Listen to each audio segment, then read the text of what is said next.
Geçen sene millet çok zarar etti bundan. Millet dehşet zarar etti soğanda. Milletler depolarda çürüdü, çöpe gitti. Odaya çıkışlarda içerdik ki o yüzden aslında da içerdik. Bunu çıkışmadı.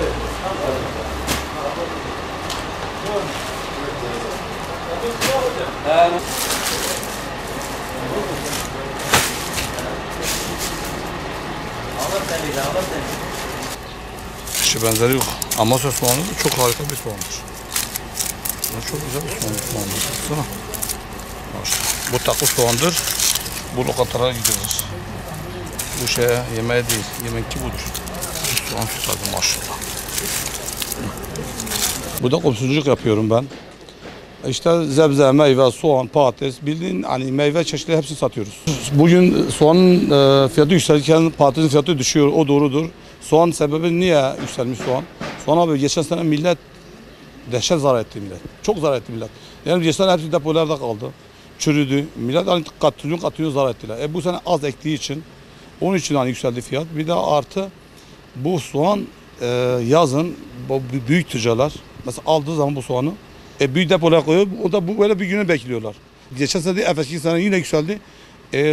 Bizim hükümet Mısır'da istedi. Soğanın fiyatını düşürdüler. Ama bu sene öyle bir imkan da yok. Biliyorsun hani zaten bu felaketten dolayı biliyorsun. Başımızdan Türkiye'nin hani depremden dolayı onu da hükümet de yani, ancak onunla uğraşıyorlar. Hani soğana da uğraşamıyorlar. Halleri zaten yok biliyorsunuz. Onun için yükseldi abi. Bu soğan da ondan kaynaklanıyor zaten soğan. Şu anda soğan toptan fiyatımız 15 ile 16 satıyor şu anda halde.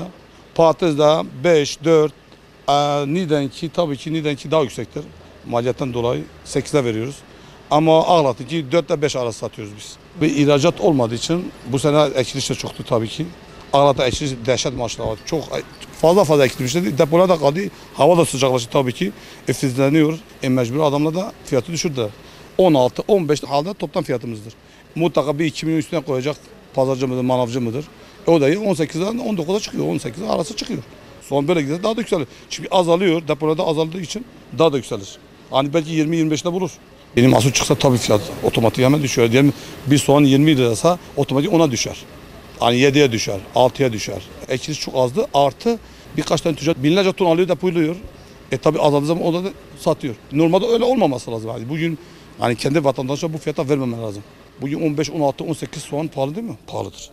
Yani bana göre pahalıdır. Ben bir komşucuğa pahalı, yani çok pahalı görüyorum. Bir soğan normalde 5 milyon, 4-5 milyon normalde. 6 olsun herhalde. Ama 18, 19, 20 abi çok aşırı bir yani fiyat yüksektir. Hiç benzeri yok. Amasya soğanı da çok harika bir soğandır. Çok güzel bir soğandır. Baksana.